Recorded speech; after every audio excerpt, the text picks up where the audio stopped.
첫 번째 이야기는 팔적 귀신 이야기입니다. 할아버지 댁은 집에서 차로 2시간 조금 더 걸리는 곳에 있어.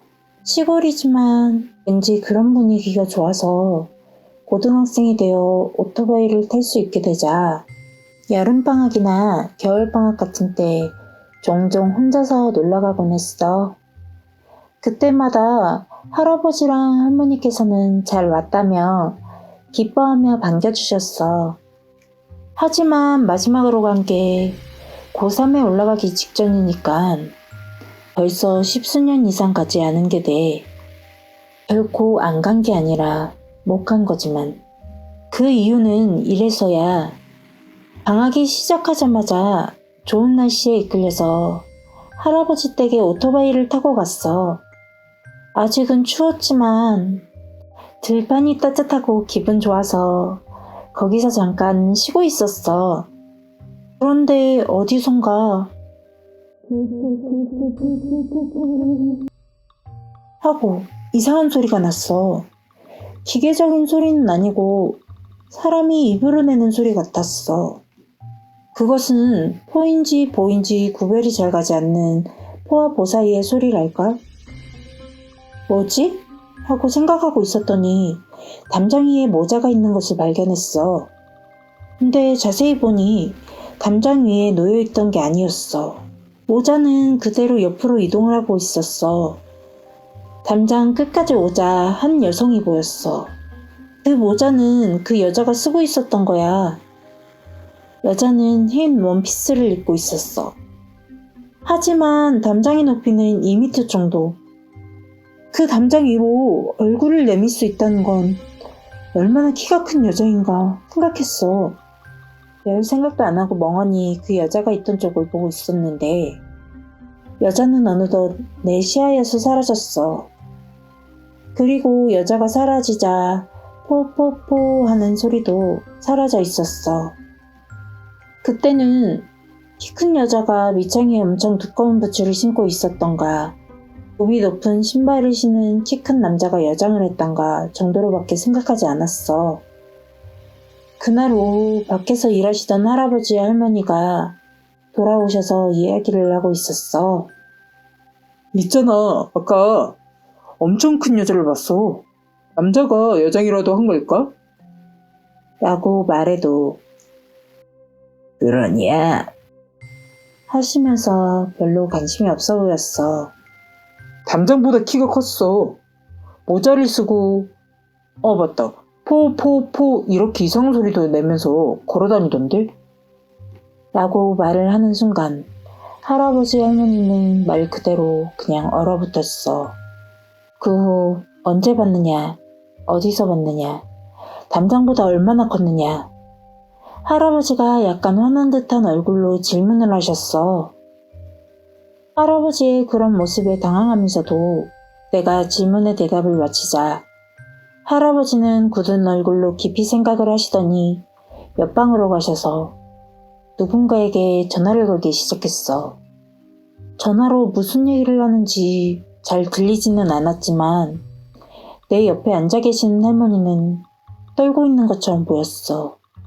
할아버지는 전화를 끝냈는지 돌아오시더니 오늘 밤은 자고 가라고. 아니, 오늘은 무슨 일이 있더라도 집에는 못 보내겠다라고 말씀하셨어. 나는 무슨 잘못을 해버린 걸까? 아무리 필사적으로 생각해봤지만 무슨 생각도 나질 않는다. 아까 그 여자도 내가 보러 간 게 아니고 그 여자 마음대로 나타난 것이고 할아버지는 급히 나갈 준비를 하시더니 누굴 데리러 간다고 하시고 차를 타고 나가셨어. 할머니에게 조심스럽게 무슨 일이냐고 물어보자 내가 팔척 귀신에게 홀린 것 뿐이고 할아버지가 어떻게든 해주실 거라고 아무 걱정하지 말라고 말씀하셨어.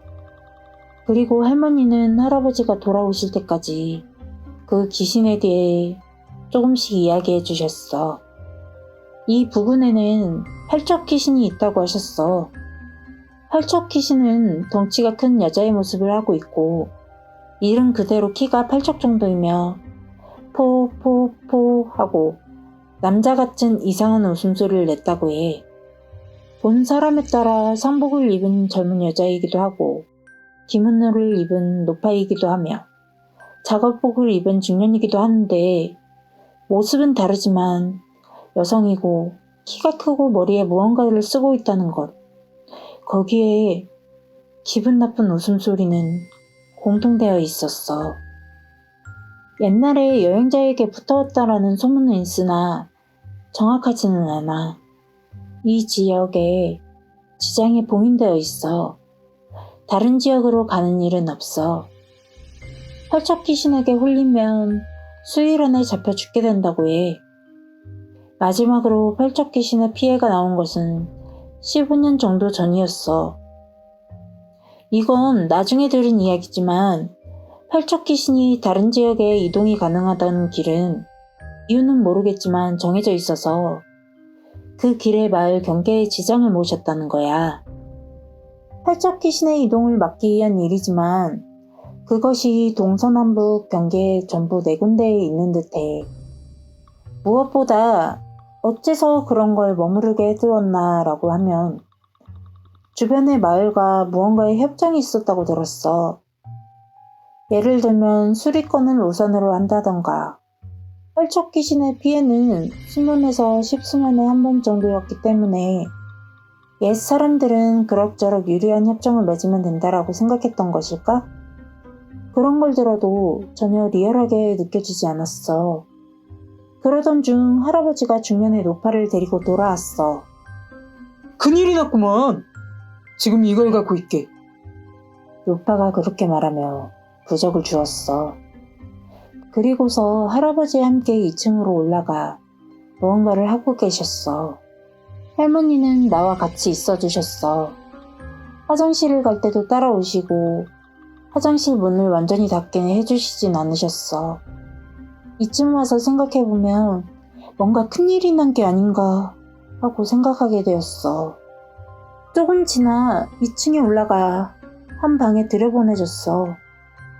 거기는 창문이 전부 신문지로 막혀 그 위에 부적이 붙어 있었고 내 귀퉁이에는 소금이 쌓여 있었어. 또 나무로 된 상자 모양의 물건이 있어 그 위에 작은 불상이 놓여져 있었어. 거기에 어디서 가져온 건지 요강이 2개 정도 준비되어 있었거든. 곧 있으면 해가 진다. 절대로 라. 내일 아침까지는 절대로 이 방에서 나오면 안 된다. 나도 네 할머니도 너를 부르는 일은 절대로 없을 테니까 누군가가 날 부르더라도 절대로 들어서는 안 된다. 그래, 내일 아침 7시가 되면 나오도록 해라. 집에는 연락해 놓으마. 하고 할아버지가 진지한 얼굴로 말씀하시기에 조용히 나는 고개를 끄덕일 수밖에 없었어. 지금 할아버지께 들은 이야기를 꼭 새겨들어라. 절대로 부적은 가지고 있어야 한다. 하고 노파에게 당부를 받았어. TV는 봐도 좋다고 했기에 켜기는 했으나 보고 있어도 집중이 안 되고 기분 전환이 되지 않았어. 방에 들어오기 전에 할머니께서 주신 주먹밥이나 과자도 먹을 기분이 아니어서 그대로 방치한 채 이불을 뒤집어 쓰고 벌벌 떨고 있었어. 그런 상황 속에서 어느샌가 잠들어버린 듯 눈을 떴을 때는 뭔지 잊어버렸지만 심야 방송이 비치고 있었고 내 시계를 봤더니 오전 1시였어. 좀 짜증나는 시간에 일어났네 하고 생각하고 있었더니 누군가 갑자기 창문에 콩콩 두드리는 소리가 들렸어. 작은 돌멩이 같은 걸 부딪히는 소리가 아니고 손으로 가볍게 두들기는 소리였어. 바람 때문에 그런 소리가 나고 있는 건지 아니면 누군가 정말로 두들기고 있는 건지 판단이 서진 않았어. 나는 필사적으로 바람 때문이라고 생각하려고 했어. 침착하려고 물을 한 입 마셨으나 역시 너무 무서워서 TV 소리를 키우고 TV를 보고 있었어. 그때 마침 할아버지의 목소리가 들렸어. 너무 무서우면 그만해라. 나도 모르게 문을 열 뻔했지만 할아버지의 말을 금방 생각해냈어. 또 목소리가 들린다. 왜 그러냐? 너무 힘들면 이리 나와라. 할아버지 목소리에 한없이 닮아 있었지만 저건 분명 할아버지 목소리가 아니었어.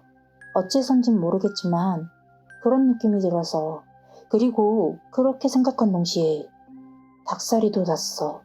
문득 구석에 소금을 보자 그 위쪽이 검게 변색되어 있었어.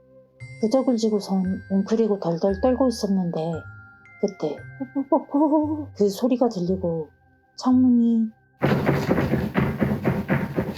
갑자기 창문이 미친 듯이 흔들렸어. 다른 생각도 할 수도 없고 낮에 본 그것이 웃는 얼굴로 창문을 손을 뻗어 미친 듯이 흔들고 있는 광경이 머릿속에 떠올라 미칠 것 같았어. 나는 나무 상자 앞에 놓여있는 불상 앞에 엎드려 있는 힘을 다해 빌었어. 살려달라고. 정말 길고 긴 밤이었지만 아침은 와 있었어. 눈을 뜨자 켜놓았던 TV에서는 아침 뉴스가 나오고 있었어. 화면 구석에 표시되는 시간은 분명 7시 13분이었어. 창문을 두들기던 소리도 그 목소리도 들리지 않았어. 나는 어느샌가 기절해 있었던 것 같아. 방에 놓아둔 소금을 보자 전체가 까맣게 돼 있었어. 혹시 몰라 내 시계를 보니 같은 시간이었기 때문에 조심스레 방문을 열었어. 그곳에는 할머니와 노파가 기다리고 있었어. 할머니가 다행이다, 다행이야 하며 눈물을 흘리셨어. 1층에 내려가자 아버지도 와 있었어. 할아버지가 어서 나와라는 소리를 듣고 밖에 나가보니 어디서 가져왔는지 승합차 한 대가 서 있었고 마당에는 마을 남자로 보이는 남자들이 서 있었어. 승합차는 9인승이었고 운전석엔 할아버지, 조수석에 아버지, 조수석과 운전석 사이에는 할아버지가 데려오신 노파가 앉으셨고 난 정중앙에 앉게 되었고 내 주위를 8명이 둘러싸는 그런 형태가 되어 있었어. 지금부터는 고개를 숙이고 절대로 눈을 뜨지 마라. 우리한테는 안 보여도 너한테는 보일 테니 괜찮다고 말할 때까진 눈을 감고 있도록 해. 오른쪽에 앉은 50세 정도의 아저씨가 그렇게 말씀하셨어. 차가 달리기 시작했어. 얼마 동안 달리자 조수석 옆에 앉아있던 노파가 여기서부터 고비라며 말하고 연불을 외기 시작했는데 갑자기 창밖에서 또 그런 목소리가 들려왔어. 노파로부터 받은 부적을 쥐고 말한 대로 눈을 감고 아래를 보고 있었어. 어째선지 실눈을 뜨고 밖을 보고 말했어. 내 눈에 들어온 것은 하얀 원피스였어. 그것이 차를 따라 이동하고 있었어. 큰 걸음으로 따라오고 있는 건가? 머리는 창문 밖에 있어 보이지는 않았어. 하지만 차 안을 들여다보려 했는지 머리를 숙이는 모습이 보이기 시작했어. 보진 말아라. 하고 옆에 앉은 남자가 현안된 목소리를 냈어. 놀라서 눈을 꼭 감고 부적을 더 세게 쥐고 있었어. 유리를 두들기는 소리가 나기 시작했어. 보이지 않아도 목소리는 안 들려도 소리는 들리는 것 같았어. 점점 숨이 가빠지는 사람도 있었고 악 소리를 내며 어떤 사람도 있었어. 그러면서도 어찌어찌해서 마을에 지장을 세워둔 밭까지 도착을 하고 먼저 세워둔 아버지의 차로 옮겨 타기 위해 차에서 내리게 되었어. 할아버지는 따라와준 마을 사람들에게 고개를 숙이며 인사를 하고 계셨어. 부적을 쥔 손을 피려고 해도 손이 굳어서 펴지지가 않았어.